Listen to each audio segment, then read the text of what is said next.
শুনিনি, সবাই শুনেছে।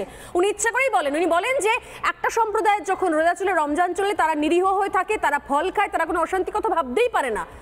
তাহলে অশান্তি করছে কারা? বলছে আরে মানুষ করছে। মানুষকে বলুন কোন মানুষ করছে? তৃণমূল কংগ্রেস যারা করে তারা তো মানুষ। কোন মানুষ? যারা কংগ্রেস করে তারা মানুষ। কেন করছে তারা? এটা খুঁজুন। কেন করছে? কেন করছে সেটা খুঁজুন। আপনি তাদের দায়িত্ব।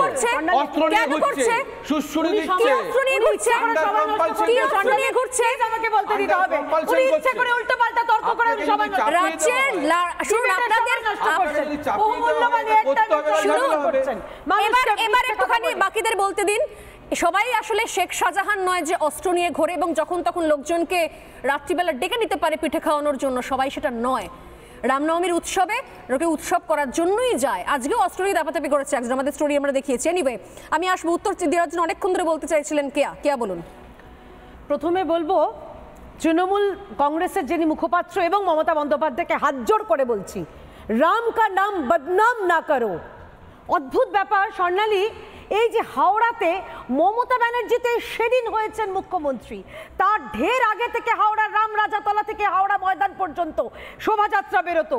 কোনোদিন কোনো অশান্তি, কোনো গন্ডগোল, কোনো খবর পেয়েছিলেন? পাননি। মমতা বন্দ্যোপাধ্যায় ক্ষমতা আসার পর থেকে কেন এই অশান্তিগুলো হচ্ছে চিন্তা করে দেখুন। কে ডিভিডেন্ড পায়? এই যে নিজেকে বলেন আমি সাম্প্রদায়িক রাজনীতি করি না, বিভেদের রাজনীতি করি না, সব চাইতে বিভেদের রাজনীতি তৃণমূল কংগ্রেস করছে। আর তাই ঠিক গত বছরের মতন এবছরে মমতা বন্দ্যোপাধ্যায়কে তার হাতে সব তাস চলে গেছে। তিনি জানেন তার হার অনিবার্য, তাই তিনি একদম বিভাজন, সাম্প্রদায়িক বিভাজন করার জন্য এই রকম ধরনের উস্কানিমূলক মন্তব্য করছেন, উস্কানিমূলক তিনি বার্তা ছড়াচ্ছেন। আমি অনুরোধ করব নির্বাচন কমিশনকে অবিলম্বে ওনাকে সেন্সর করা হোক, কারণ তিনি এই রাজ্যের মানুষ। তৃণমূল বলছিলেন না মানুষ, আমি বলছি কারা মানুষ? যারা রামনবমীতে যায় তারাও মানুষ নিঃসন্দেহে, আর যারা নিজেদের মতন করে যারা প্রার্থনা করেন তারা মানুষ। আপনারা উস্কানি দিচ্ছেন সেই মানুষগুলোকে রামনবমীর মিছিলে পেট্রোল বোমা থেকে শুরু করে পাথর ফেলবার জন্য। কি কারণ? কারণ একটাই, ডিভিডেন্ড তোলার জন্য। আর শেষ দুটো কথা আমাকে না বললেই নয়। স্বর্ণালী, মমতা ব্যানার্জির কেন রাম নামে এত অ্যালার্জি জানেন? কারণ মমতা ব্যানার্জি ভালো করে জানেন তার হাতে এই বিভাজন ছাড়া কোনো তাস নেই। তিনি চাইছেন ডিভিডেন্ড তুলতে।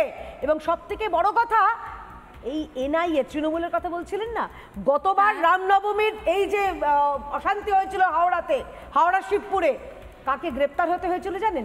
তৃণমূল কংগ্রেসের কাউন্সিলর, তার স্বামী গ্রেপ্তার হয়েছিল। গ্রেপ্তার হয়েছিল মমিনপুরে 16 জন। এবং সেই 16 জন কারা জানেন? যাদের অশান্তি হলে এনআইএ চলে আসবে, ওদের ভয় এনআইএতে, কারণ এনআইএ আসলে পর্দাফাশ হয়ে যাবে। এনআইএ এসে আসল সত্যটা উদ্ঘাটন করবে। কেন আমি বলে দিচ্ছি, সেটার উত্তর দিচ্ছি।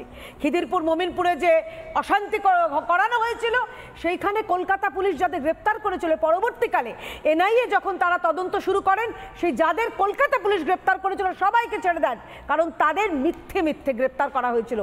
যে 16 জনকে গ্রেপ্তার করা হয়েছিল তারাই মাস্টারমাইন্ড। এবং খোঁজ নিয়ে দেখুন, আপনি অত্যন্ত ভালো সাংবাদিক, তাদের কারণ না কারোর কোথাও না কোথাও তৃণমূল কংগ্রেসের সঙ্গে লিঙ্ক রয়েছে। আমি কিছুক্ষণ আগে বলছিলাম কেন মমতা বন্দ্যোপাধ্যায় এখন একটু নিশ্চিন্তে আছেন, কেন জানেন তো? মমতা ব্যানার্জি যখন গাড়িতে যাচ্ছে গিয়ে এই ধরনের উস্কানিমূলক মন্তব্য করেন, আপনার দলের তরফ থেকে কোনো কমপ্লেইন লঞ্চ করা হয় না কেন? আমরা করব, নিশ্চয়ই করব। কেন করা হয় না? প্রতিবার একই জিনিস হয়, কোনো রকম ছাড়া হবে না। আমি খালি অন্য একটা কথা বলছি, মমতা ব্যানার্জি এখন খুব নিশ্চিন্তে আছেন, কেন জানেন তো? মমতা ব্যানার্জি এতদিন যখন গাড়ি করে যেত, তাকে জয় শ্রীরাম স্লোগান শুনতে হতো এবং তিনি গালাগালি ভাবতেন।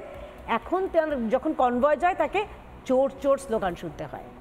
না, জয় শ্রীরাম স্লোগান শুনতে গিয়ে তেরে যাওয়া সেই ভিজুয়ালটা আমাদের কাছে আছে, আমরা দেখছিলাম। তবে তার আগে আমি আরও একবার শোনাবো। কিছুক্ষণ আগে কাজী মাসুম আক্তারের কাছে আসার আগে, আমি জানি না যে আপনি একটা নির্দিষ্ট সম্প্রদায় থেকে এসেছেন, গেস্ট হিসেবে রয়েছেন আমার প্যানেলে, আমি আপনাকেও জিজ্ঞাসা করবো। কিছুক্ষণ আগে আমি শুনছিলাম মমতা বন্দ্যোপাধ্যায় বলছেন যে একটা নির্দিষ্ট সময় এরা কোনো অশান্তি করতে পারে না, কিন্তু অশান্তি হবে, প্ররোচনা দেওয়া হবে।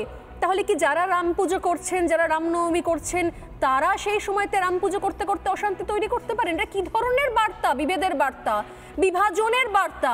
কিছুক্ষণ আগে শুনিয়েছি, যদি পিসের আমাকে বলে তাহলে আমি আরও একবার আপনাদের শোনাতে পারি। শুনুন আর বুঝুন যে কিভাবে প্রতি মুহূর্তে একটা ডিভিশন করে দেওয়া হচ্ছে, বিভাজন করে দেওয়া হচ্ছে।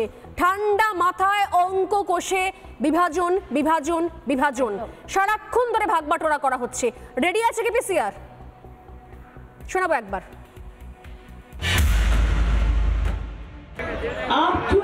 के मुस्लिम लीडर को फोन करते हैं और करके बोलता है क्या चाहिए, हम बोला कुछ नहीं चाहिए। অনেকের মধ্যে প্রশ্ন আছে এনআরসি হবে কিনা, সিএ হবে কিনা, আবার ইউনিফর্ম সিভিল কোড নিয়ে আসছে, আমরা মানব না, গায়ের জোরে মানব না, গায়ের জোরে মানব না, গায়ের জোরে মানব না। বিলকুল আমি সংখ্যালঘু ভাই বোনদের বলবো, যদি দেখেন স্লোগান দিচ্ছে 17 তারিখ ওটা ওদের দাঙ্গা করার দিন, আমি মনে করি ওটা মানুষের সম্মানের দিন হোক, ঐক্যের দিন হোক। গালাগালি দিলেও মাথা ঠান্ডা করে আল্লাহর নামে প্রে করবেন, ওদের বিদায় চাইবেন, কিন্তু কেউ কোনো প্ররোচনায় পা দেবেন না। আমাদের শান্তি রক্ষা করতে হবে। ওরা চায় দাঙ্গা করে এনআইএ ঢুকিয়ে দিয়ে ভোটটা যাতে না হয়, আর ভোটটা যাতে ওরা ছাপ্পা মেরে দেয়। আগে থেকে একজন রাজ্যের মুখ্যমন্ত্রী নির্বাচনী প্রচারের মঞ্চে বলে দিচ্ছেন 17 তারিখ অশান্তি করার দিন, আগে থেকে বলে দিচ্ছেন। আমি জানি না এটা জ্যোতিষ না প্রেডিকশন না অভাবনীয় দূরদর্শিতা, নাকি আগে থেকেই ইঙ্গিত দিয়ে দেওয়া যে কোনো পরিকল্পনা হয়তো করে রাখা আছে, আমি জানি না। কারণ গত বছরও একই জিনিস হয়েছিল, গত বছর কোনো নির্বাচন ছিল না, গত বছর কোনো নির্বাচনী বিধি ছিল না।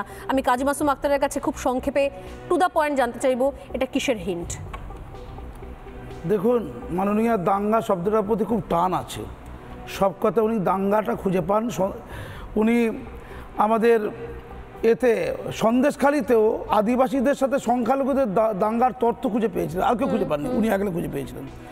মোদিজিরা না হলে রাজ্যে বহিরাগত, মাননীয়রা তাই মনে করেন। মর্যাদা পুরুষোত্তম রাম, শ্রী রামচন্দ্র, তিনিও কি এ রাজ্যে নিজ ভূমে পরবাসী? পৃথিবীতে আমি কোনো ধর্মগোষ্ঠী আছে বলে আমার জানা নেই যারা তার ধর্মের নায়কের নাম উচ্চারণ করলে তেড়ে যায়। কোনো মুসলমান এলাকায় যদি গিয়ে কেউ বলে আল্লাহু আকবার, মুসলমান তেড়ে যাবে? কোনোদিন ঘটবে, কখনো যাবে না, কোনোদিন ঘটবে না। আমি শুধু একটা দুটো কথা বলবো, মাননীয় একটা বড় কাজ করেছেন। উনি জানেন দাঙ্গা হবে 17 তারিখে, এতদিন ধরে উনি দাঙ্গার দিনে ছুটি দিতেন না, এই প্রথম উনি ছুটি দিলেন।